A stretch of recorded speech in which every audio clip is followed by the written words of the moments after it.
ಅಂಚೆ ಮತಗಳ ಎಣಿಕೆಯಲ್ಲಿ ಎನ್ಡಿಎಗೆ ಮುನ್ನಡೆ ಅನ್ನೋದ್ರ ಡೀಟೇಲ್ ಸದ್ಯ ಸಿಗ್ತಾ ಇದೆ. ಶುಭಾರಂಭ ಎನ್ಡಿಎಗೆ 12 ಕ್ಷೇತ್ರಗಳಲ್ಲಿ ಎನ್ಡಿಎ ಮುನ್ನಡೆಯನ್ನ ಸಾಧಿಸಿದೆ. ಅಂಚೆ ಮತ ಎಣಿಕೆ ಸಂದರ್ಭದಲ್ಲಿ ಅನ್ನೋದ್ರ ಡೀಟೇಲ್ಸ್ 4 ಕ್ಷೇತ್ರಗಳಲ್ಲೂ ಕೂಡ ಮುನ್ನಡೆಯನ್ನ ಜೆಡಿಯು ಸಾಧಿಸಿದೆ ಅನ್ನೋದ್ರ ಬಗ್ಗೆ ಡೀಟೇಲ್ ಸಿಗ್ತಾ ಇದೆ. 2 ಕ್ಷೇತ್ರಗಳಲ್ಲಿ ಇತರರಿಗೆ ಮುನ್ನಡೆ ಅನ್ನೋದ್ರ ಬಗ್ಗೆ ಡೀಟೇಲ್ ಸಿಗ್ತಾ ಇದೆ. ಹಂಗಾಗಿ ಒನ್ಸ್ಗೆ ನಿತೀಶ್ ಕುಮಾರ್ ಅವರು ಅಧಿಕಾರದ ಗದ್ದುಗೆಯಲ್ಲಿ ಕೂರುವ ಕನಸು ಕಾಣ್ತಿದ್ದಾರಲ್ಲ, ಆ ಭವಿಷ್ಯ ನಿಜವಾಗ್ಬಿಡುತ್ತಾ ಅಂತ. ಯಾಕೆ ಚುನಾವಣೋತ್ತರ ಸಮೀಕ್ಷೆಯ ರಿಸಲ್ಟ್ ಅಂತಿಮ ಅಲ್ಲ ಅಂತ ಬಹುತೇಕರು ಇದನ್ನ ವಾದ ಮಾಡ್ತಾರೆ ಅಂದ್ರೆ 2020ರಲ್ಲಿ ಇದೇ ಬಿಹಾರದ ಚುನಾವಣೋತ್ತರ ಸಮೀಕ್ಷೆಗಳನ್ನ ನಾವು ಗಮನಿಸಿದ್ರೆ ಇಂಡಿ ಕೂಟಕ್ಕೆ ಮಹಾಗಠಬಂಧನ್ ಅಧಿಕಾರದ ಚುಕ್ಕಾಣಿ ಏರೋದು ಬಹುತೇಕ ನಿಶ್ಚಿತ ಅಂತ ಸಮೀಕ್ಷೆಗಳು ಹೇಳಿತ್ತು. ಬಟ್ ರಿಸಲ್ಟ್ ಬಂದಂತ ಹೊತ್ತಲ್ಲಿ ಒನ್ಸ್ ಅಗೇನ್ ಎನ್ಡಿಎ ಅಧಿಕಾರದಲ್ಲಿ ಕೂತ್ಕೊಳ್ಳುವಂತಹ ಸಂದರ್ಭ. ಹಂಗಾಗಿ ಅಲ್ಲೇ ಲೆಕ್ಕಾಚಾರಗಳು ಉಲ್ಟಾ ಆಗಿದೆ. ಈ ಬಾರಿ ಯಾಕೆ ಹಂಗಾಗಲ್ಲ ಅನ್ನುವಂತ ಲೆಕ್ಕಾಚಾರಗಳು ಮಹಾಗಠಬಂಧನ್ನ ನಾಯಕರಲ್ಲಿ ನೋಡೋದಕ್ಕೆ ಸಿಗ್ತಾ ಇದೆ. ಪರ್ಟಿಕ್ಯುಲರ್ ಆಗಿ ಕಾಂಗ್ರೆಸ್ ನಾಯಕರು ಈ ವಿಶ್ವಾಸದಲ್ಲಿದ್ದಾರೆ ಅಂತ. ಹಂಗಾಗಿ ಸಮೀಕ್ಷೆಗಳೇ ನಿಜವಾಗುತ್ತಾ ಅಥವಾ ಸ್ವಲ್ಪ ಆಚೆ ಈಚೆ ಆಗುತ್ತಾ ಅಥವಾ ಎಕ್ಸಾಕ್ಟ್ ಅದೇ ರಿಸಲ್ಟ್ ನೋಡೋದಕ್ಕೆ ಸಿಗುತ್ತಾ ಅನ್ನೋದು ಸದ್ಯ ಇರುವಂತಹ ಕುತೂಹಲ. ಬಟ್ ಆರಂಭಿಕವಾಗಿ ಅಂಚೆ ಮತ ಎಣಿಕೆ ಕಾರ್ಯ ಆರಂಭ ಆದಂಗೆ ಎನ್ಡಿಎಗೆ ಮುನ್ನಡೆ ಬಹುತೇಕ 3ರಿಂದ 4 ಕ್ಷೇತ್ರಗಳಲ್ಲಿ ಅನ್ನೋದ್ರ ಬಗ್ಗೆ ಡೀಟೇಲ್ ಸಿಗ್ತಾ ಇದೆ. ಅಲ್ಲಿಗೆ ಎನ್ಡಿಎ ಶುಭಾರಂಭ ಮಾಡಿದೆ ಅನ್ನೋದು ಬಹಳ ಸ್ಪಷ್ಟವಾಗಿ ಈ ಚಿತ್ರಣವನ್ನ ನೋಡಬಹುದು. ಅಂಚೆ ಮತಗಳ ಎಣಿಕೆಯಲ್ಲಿ ಎನ್ಡಿಎ ಮುನ್ನಡೆ. ಮತ್ತೆ ರಿಸಲ್ಟ್ ಕೊಡ್ತೀವಿ ಎಲ್ಲಿ ತನಕ ಅಂದ್ರೆ ಮತ್ತೆ ಎಣಿಕೆ ಕಾರ್ಯ ಮುಂದುವರಿಯೋ ತನಕ. 12 ಕ್ಷೇತ್ರಗಳಲ್ಲಿ 4 ಇದ್ದಿದ್ದು ಈಗ 12 ಕ್ಷೇತ್ರಕ್ಕೆ ಬಂತು. 12 ಕ್ಷೇತ್ರಗಳಲ್ಲೂ ಕೂಡ ಎನ್ಡಿಎ ಮುನ್ನಡೆ ಕಾಯ್ದುಕೊಂಡಿದೆ. 4 ಕ್ಷೇತ್ರಗಳಲ್ಲಿ ಮುನ್ನಡೆಯನ್ನ ಸಾಧಿಸಿದೆ ಜೆಡಿಯು ಅನ್ನೋದ್ರ ಬಗ್ಗೆ ಡೀಟೇಲ್ ಸಿಗ್ತಾ ಇದೆ.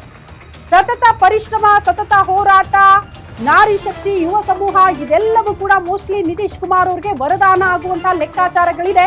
ಅದೇ ಲೆಕ್ಕಾಚಾರಗಳು ಆರಂಭಿಕವಾಗಿ ವರ್ಕೌಟ್ ಆದಂಗೂ ಕೂಡ ಕಾಣಿಸ್ತಾ ಇದೆ. 12 ಕ್ಷೇತ್ರಗಳಲ್ಲಿ ಎನ್ಡಿಎ ಮುನ್ನಡೆ ಸಾಧಿಸಿದೆ ಅನ್ನೋದ್ರ ಡೀಟೇಲ್ ಸದ್ಯ ಸಿಗ್ತಾ ಇರೋದು.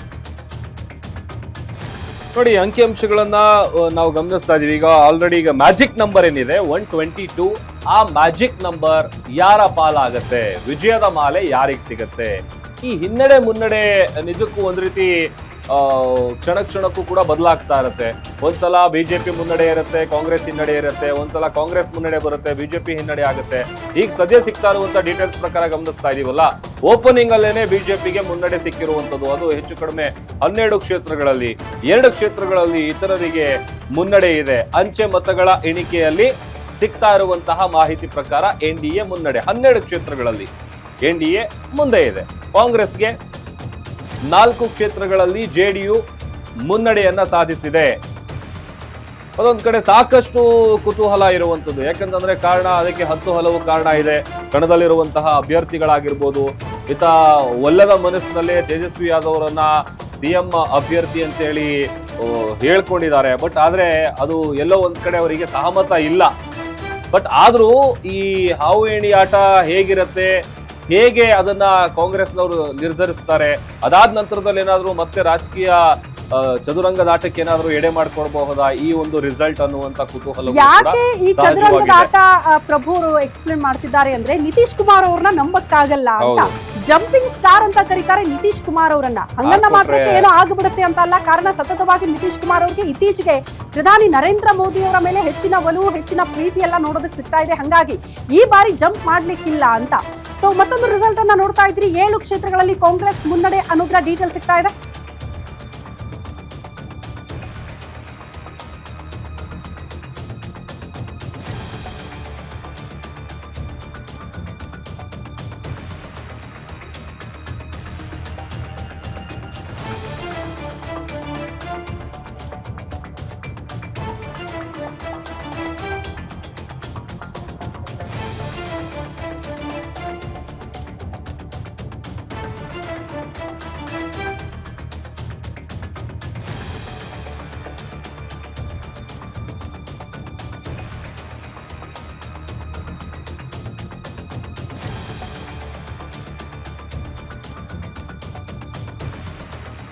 ಸಹಜವಾಗಿ ಮತ ಎಣಿಕೆ ಕಾರ್ಯ ಆರಂಭ ಆಗಿದೆ. ಅಂಚೆ ಮತಗಳ ಎಣಿಕೆ ಆರಂಭಿಕವಾಗಿ ಆರಂಭ ಆಗಿದೆ. ಆರಂಭಿಕ ಮುನ್ನಡೆಯನ್ನ ಸಾಧಿಸಿದೆ ಎನ್ಡಿಎ ಕೂಟ ಅನ್ನೋದ್ರ ರಿಸಲ್ಟ್ ಸಿಗ್ತಾ ಇದೆ. ಅಂಚೆ ಮತ ಎಣಿಕೆಯಲ್ಲಿ ಎನ್ಡಿಎ ಭಾರಿ ಮುನ್ನಡೆಯನ್ನ ಕಾಯ್ದುಕೊಂಡಿದೆ ಅನ್ನೋದ್ರ ಡೀಟೇಲ್ಸ್. 10 ಕ್ಷೇತ್ರಗಳಲ್ಲೂ ಕೂಡ ಕಾಂಗ್ರೆಸ್ ಕೂಡ ಮುನ್ನಡೆಯನ್ನ ಕಾಯ್ದುಕೊಂಡಿದೆ ಅನ್ನೋದ್ರ ಡೀಟೇಲ್ ಸಿಗ್ತಾ ಇದೆ. ಮೋಸ್ಟ್ಲಿ ಈಕ್ವಲ್ ಒಂದ್ ಕಡೆ NDA ಕೂಡ ಕೆಲ ಕ್ಷೇತ್ರಗಳಲ್ಲಿ ಮುನ್ನಡೆ ಕಾಯ್ದುಕೊಳ್ತಾ ಇದ್ರೆ ಇಂಡಿ ಕೂಟ ಕೂಡ ಮುನ್ನಡೆಯನ್ನ ಸಾಧಿಸ್ತಾ ಇದೆ 10 ಕ್ಷೇತ್ರಗಳಲ್ಲಿ ಅನ್ನೋದ್ರ ಡೀಟೇಲ್ ಸಿಗ್ತಾ ಇದೆ.